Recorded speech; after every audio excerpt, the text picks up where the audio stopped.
The Alternative Digital. Real issues, real talk. At first, we hit your gadgets with our state-of-the-art digitalized mobile studio with the debate on the road behind the wheels. Later, we launched our magnificent studios located on Plot 1A, Sewagude Close, Lukulinanganda,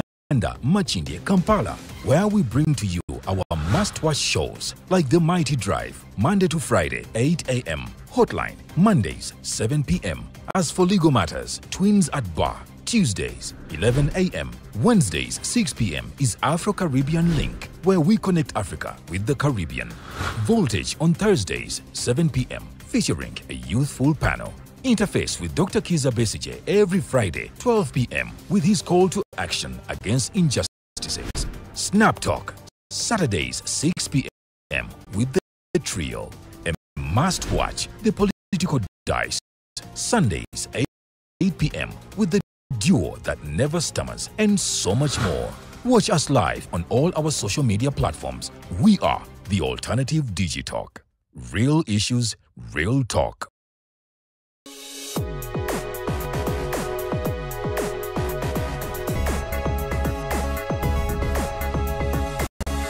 The Alternative Digital. Real issues, real talk.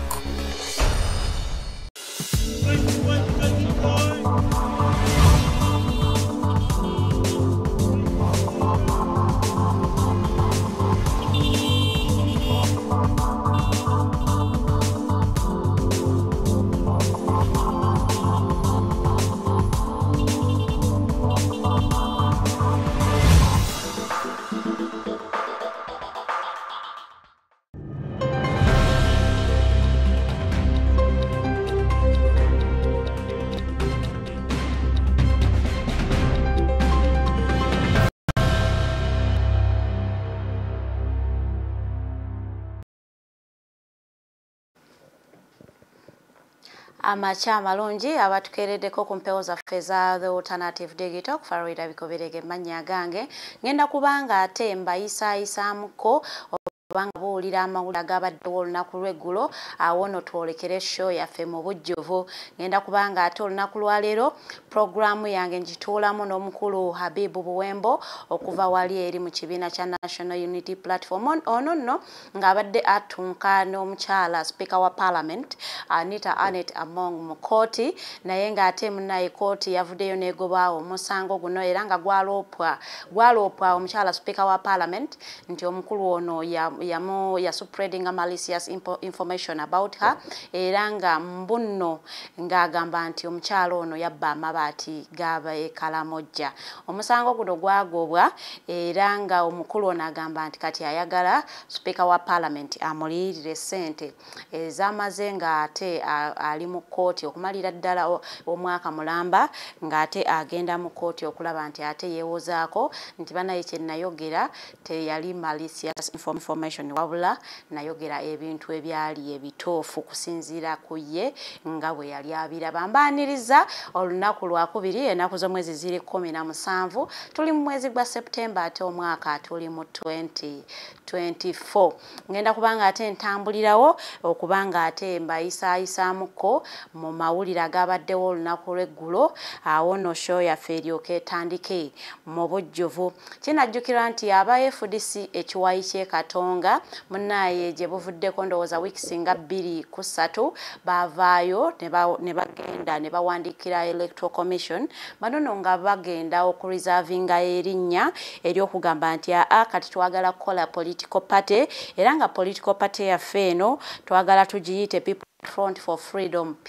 PFF era nga bano ne bagamba era twagala okukozesa langi ya royal blue ne color white tusobole okubanga ate bitwa identifyinga ngaffe ab'ekibiina kya PFF era bano ne bagamba ati n'akabonero twagala kubanga tukozesa kasimu ate era ne slogani ne bagiwaayo nge bagamba nti all for freedom freedom for all. Kakati munnaye week ewedde Electoral Commission nayo yabaddamu ne baga nti bannaye erinnya lye mwalonda lyefaananyiriza n'ekibiina kya people power era nga bano bagamba kisinde si kibiina era nga bagamba nti erinnya lino balikyuseemuko ate ne colors zefaananyiriza ekkala eza FDC eri eyenajja nankumbi era nga bano bagamba nti kijja kuleetawo okubuzaabuzibwa mu balonzi era ne babatuma era ne colors zino bazikyuseemuko kakati omukulembeze oba president wa FDC Kiwayi Kyakatonga omulodi Elias Lukwago olunaku lw'eggulu era yavuddeyo n'ayogerako eri bannamawulire n'atutegeeza nti bawadde Electoral Commission wiiki emu yokka okubanga ate ebazzeemu nga ne byeyina okukola ebikoze ono n'ategeeza nti ku stage ya reservation of name ate baali tebasuubira Electoral Commission kubanga ereactinga bwetyo nga bwe yareactinga era ono n'ategeeza nti primary colors mu nsi yonna ziri 3 okuli red okuli blue ne green nagamba nti ziri endala zonna ezijja ziva mu zino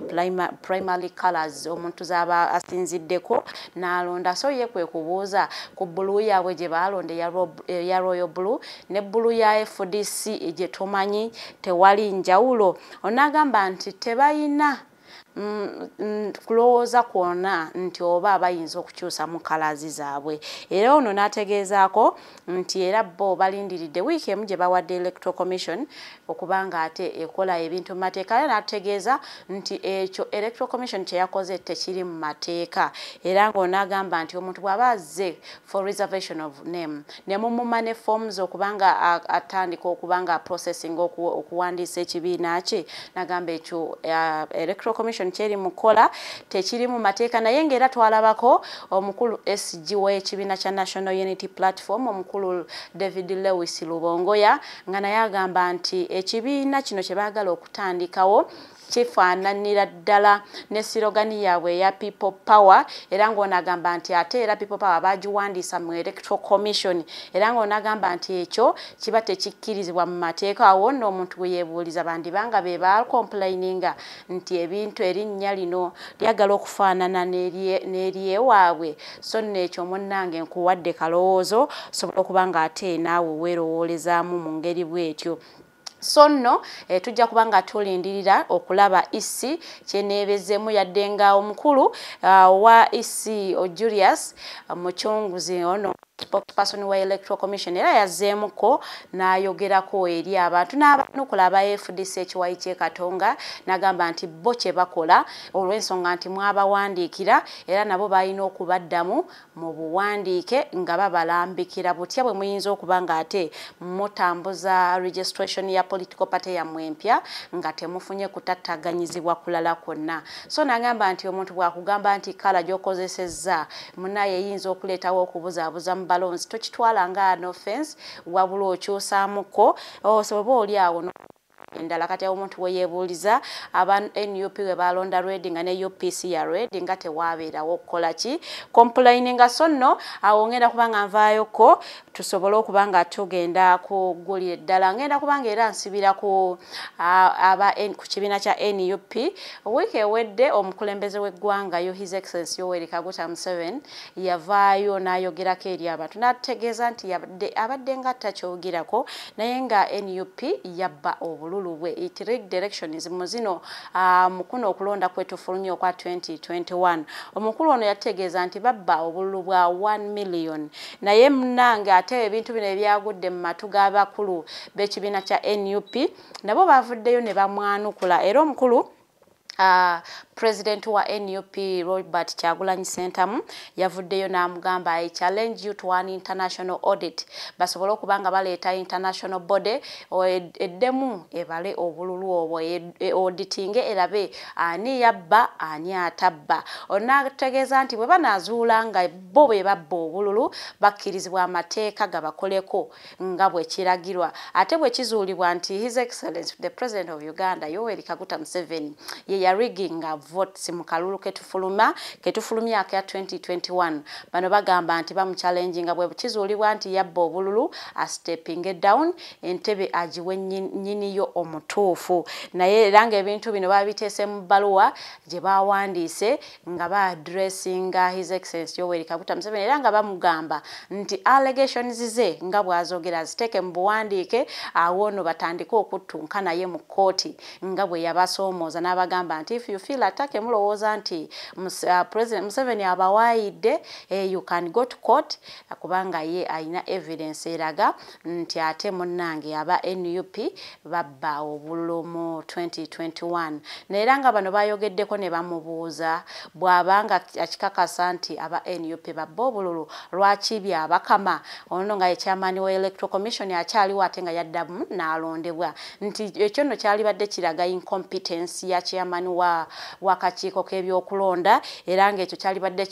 kiviirako obutaddamu kumuwa ttaamu ndala kubeera ng'ate yakyali chairman wa kakiiko kana ka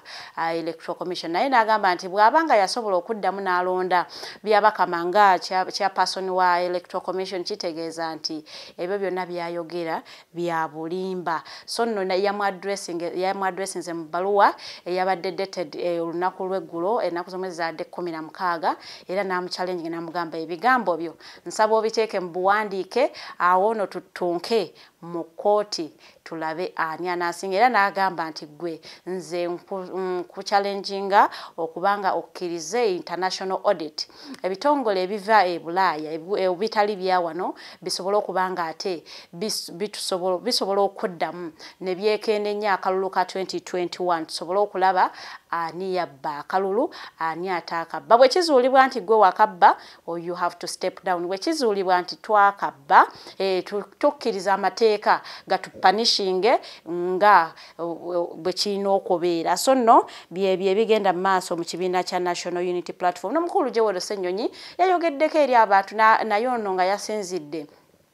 ku nsonga ezo n'ayogerako eri abakulu b'amasomero n'abaga nti bannaye term ezeemu and this is the last term of the year n'agamba naye abakulu b'amasomero bye musaba bisusse mukendeezeemuko n'agamba naye musabira ddala abaana ne musaba sementi ne musaba ababudiwaya ne musaba ebintu biyitirivu nnyo ebiremesezza abazadde okulaba ng'ate bakomyawo abaana baabwe mu masomero so n'asaba abakulu b'amasomero nti yadde eri business mwena mwe mutunuulidde okujja akasente so wabula mubeere abantu abalinamu ak'obuntu muleme kalaamya nnyo bisale bya ssomero kubanga ate mujja kulemesa abantu abalala okubanga baleeta abaana mu masomero awo no tunaalabira ate nga abaana badropinga okuva mu masomero nga emiwendo gyeyongedde eyo no ngenda kubanga ate nvaayoko nsobola okubanga ngendako wali ku Silver Springs ebugoloobi eno nno babadde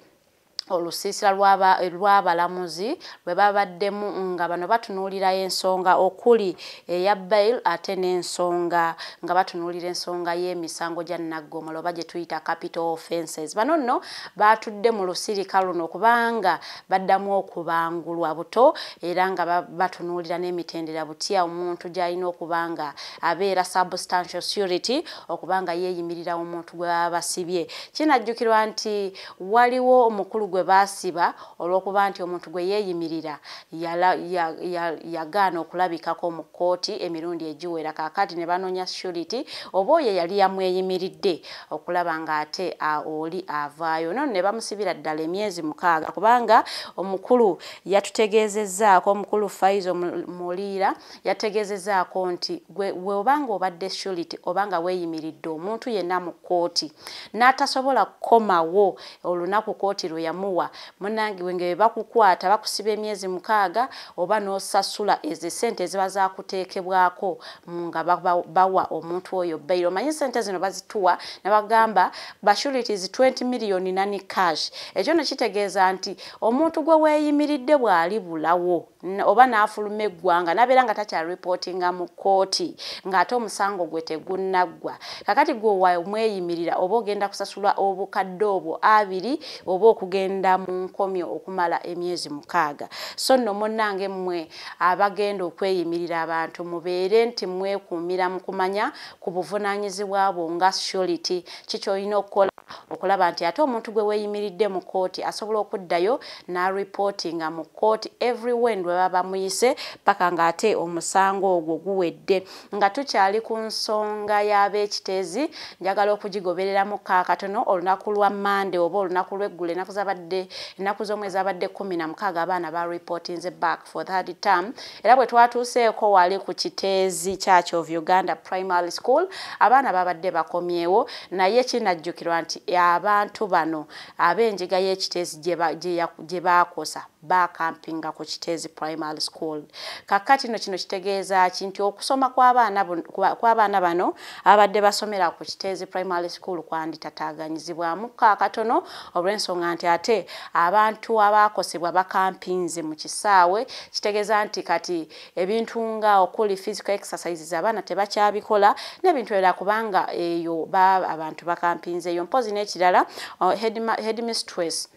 w'ekiteezi yategeezezaako nti ate kati abaana beeyongedde mu ssomero, nti abaana abazadde abaakosebwa bonna kati bazze ku lino essomero kubanga lyeriri okumpi, kubanga liri mu compound wennyini. So n'agamba nti kati tebakyalina teaching materials zimala kulaba ng'ate carrying out okusoma okulungi. N'ageza nga D6 abaana kwe batuula nga basoma, onnategeeza nti kati abaana tebakyalina D6 zimala kubanga basoma. Onnategeeza nti era n'ebintu ebirala kugeza nga ebiggo abaana gye balaga okubanga beeyamba nti kati bikozesebwa abantu bangi nnyo, kijja okuleeterawo poor health mu baana bano ababa bagenze ku ssomero lino. So nno ekyo nno kinabeera nga ndowooza Ministry ya Education ekikolako n'ebitongole ebirala ebinaasobola okuba nga badduukirira abantu beeyo mu kiteezi. Nga mmaliriza ngenda kubanga ate mmaliriza n'eggulire lyange okuva wali eri e Kawaala. Munnange kyannaku nnyo nti abantu b'e Kawaala mu kibuga wano Kampala tebayina mazzi mayonjo, era nga bano baalabiddwako nga banywa amazzi g'omu myala ate nga ne kasasiro ajjudde buli wamu. Bano nno bagamba nti baasaba KCCA okubanga ebakolera enzizi zino, naye kuva KCCA lwe yajja n'epima enzizi ne bategeeza nti amazzi gano macaafu galimu ate obulwadde, tebaddanga kulaba nga balongoosa mazzi gano. Bano bategeezezzaako nti ekyalo ky'e Kawaala kirimu abantu abasobera ddala mu 2,000. So nno era nga be abantu